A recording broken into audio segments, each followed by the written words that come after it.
Hello and welcome to another episode of BTech. This is the, I believe, fourth installment of looking at alternatives to Apple Homekit smart plugs. So if you watch the other videos, you know that originally I had more than 10 of these Meross smart plug minis throughout the house, but I was having a lot of trouble with connection issues. So as a reminder, these connect through Wi-Fi. If you look on your router, you'll see that they're actually pulling an individual IP address for each one. And for whatever reason, when you have more than one of these, especially if you have many of them, for example, I had over 10, and then they get a lot of connection issues. Instead of going down the route of trying to figure out why all these have connection issues, I just got to go a different route and replace them with alternate technologies that are honestly just a lot easier to deal with. Having these always lose connection is extremely frustrating. You have to power cycle them, and it kind of defeats the purpose of having a sort of a smart home system, really, so you don't have to deal with manually operating plugs. So this is going to be the third type of device that we're talking about. We talked about the Philips smart plugs. We talked about the Lutron Caseta outdoor smart plugs. And today we're going to be talking about these Lutron Caseta wireless lamp dimmers. So these are used specifically for indoor applications when you're controlling a light or a lamp that plugs into a receptacle, or a plug receptacle. So with these, I had them so they could be turned on and off with these Meross plugs. But I was looking for another alternative. I could have used the Philips smart plugs for that, and then it would work fine. But instead, I looked at these Caseta wireless dimmers, since I already have the Lutron Caseta hub. And because these, instead of just being able to turn the lamp on and off, can also dim it as long as the bulb inside is compatible. Now, if you remember, these Lutron smart plugs cost about like $15 each the last time I bought them. I just bought these dimmers. I believe it was $44, I believe, for one of these, so quite a bit more. If that's incorrect, I'll double check and put it in the text below. But again, I'm willing to pay at this point a little bit more for something that will work consistently and stay connected. And I've never had any problems in connections for over 3 years now with any of the Lutron Caseta products. Now, they use their own hub, they use their own proprietary communication, but instead of being at the very crowded 2.4 gigahertz Wi-Fi frequencies, I think they're in the 400 megahertz range, so quite a bit lower frequency, and they use some type of proprietary communication protocol. The nice thing about it is that it works really, really reliably. So I'm just going to unbox this and show you quickly how to set it up and how I'm using them. The other nice thing about these, besides being able to be dimmable and having good connection, is that you can also order one of these little remote controls. I think they call them the Pico remote from Lutron Caseta. And then you can put that in your wall and kind of use the lamp just like you would a normal light switch, which is really nice. I've had those operating for over 3 years now, and I've never needed to change even one battery in them, which I find pretty incredible. So without further ado, let's unbox this and start and get a look at it.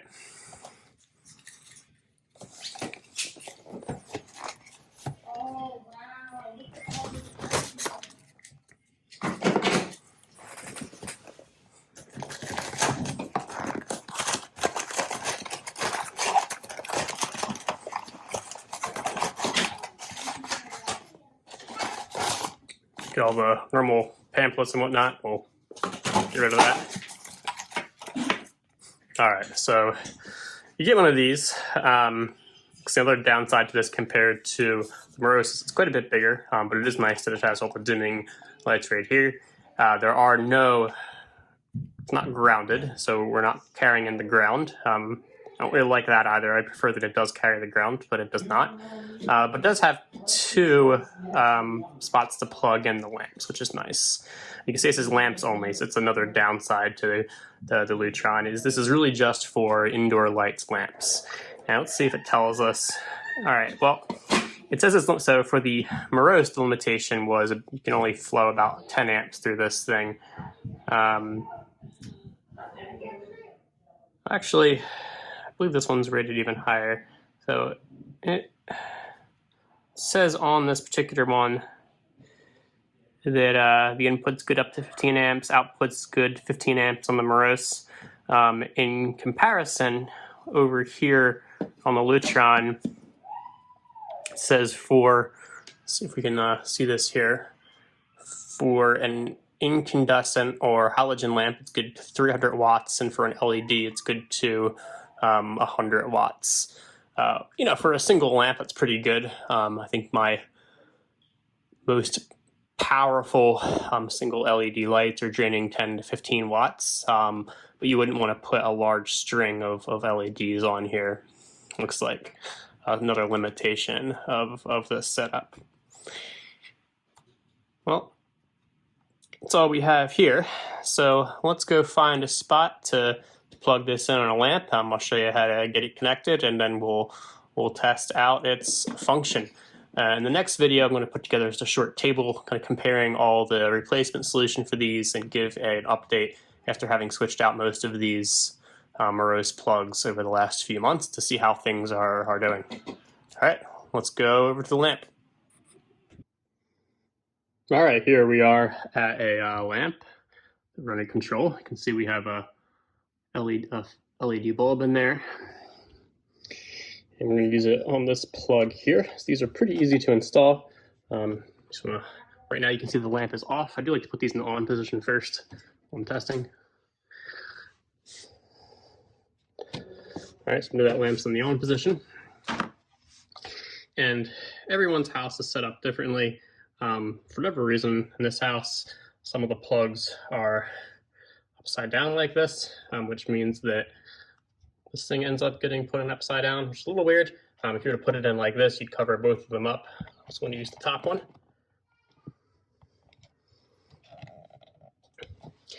And now, once you plug these in, you have to go into your Lutron app, which I'll show you how to do. And then once your Lutron system is in the state where it's looking for new stuff, you press and hold this bottom button until this light here starts blinking really, really fast, and then you follow the instructions on the app. So I'll switch to recording of my phone so I can show you adding it. Here I'm in the Lutron app, and I'm going to go to Add Device. It's going to say getting ready to add devices for a bit. Then I'm going to go click on Plug-in Dimmer. It's going to tell me to hold the bottom button of the plug-in dimmer for 10 seconds until the light blinks really quickly, which we're going to switch over to showing you what's going on with that right now. So I'm holding the button here until you see that light start blinking really fast. It's in the bottom right there. So you see it blinking, letting go, it's still blinking. So then back in the app, it is now asking me what room I want to add the device since it's detected the device. I don't know if it's going to be the same for you, but for me, my bedroom doesn't show up under bedroom. I have to go to other, then click on bedroom. And I'm going to name this as a table lamp. It's just one lamp, so I'm going to click on table lamp.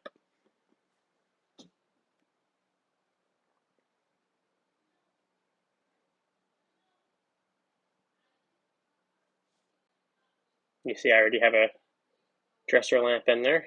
I'm just going to leave this one being called table lamp 2.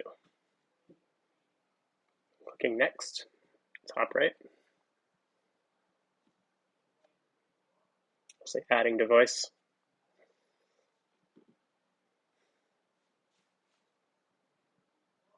I'm going to say that I'm done adding devices.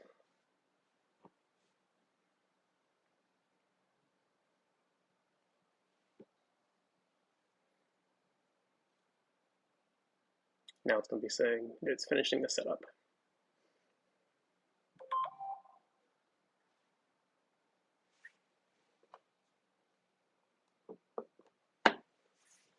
Now if we go back down to bedroom,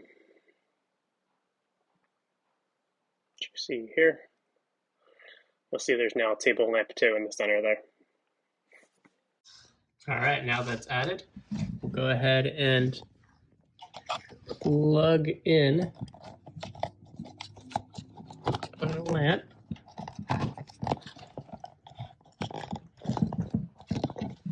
And we'll test it out manually. It's on. Let's test turning down the dimmer.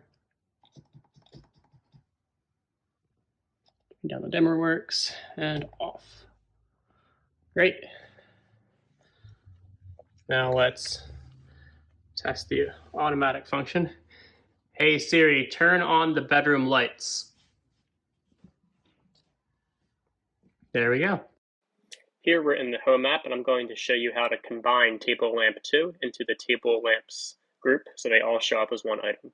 So I clicked on Table Lamps and edit the settings, and you can see under the settings, it's grouped with other accessories. I'm going to call this group Table Lamps, because there's several table lamps. You can call it whatever you want. And then I'm going to click on all the lamps that are in there. We already have the table lamps, which is another section of lamps that I have. And I'm going to add the new one we just made, which is Table Lamp 2, into this group. And then click Done in the top right. So now when I go back to the main part of the app, you'll see that these are all now combined into the table lamps, and they're controlled as a single accessory, which makes it easier. Now I also have a Pico remote, so I'm going into the Lutron app, and I'm going to click on the Pico remote I already have in that room. You'll see that there's one called Table Lamps Remote, and within there, you're going to see that it has devices, and I'm going to click on the other devices that I want to be controlled. So I'm going to add this new accessory we just made for the bedroom, Table Lamp 2, to that, so that the Pico remote will control both of them at the same time, and I don't need to add a second remote. All right, now we have this remote switch. It's labeled to link to both that light as well as that light. So when I control it, I will see that both of them change at the same time.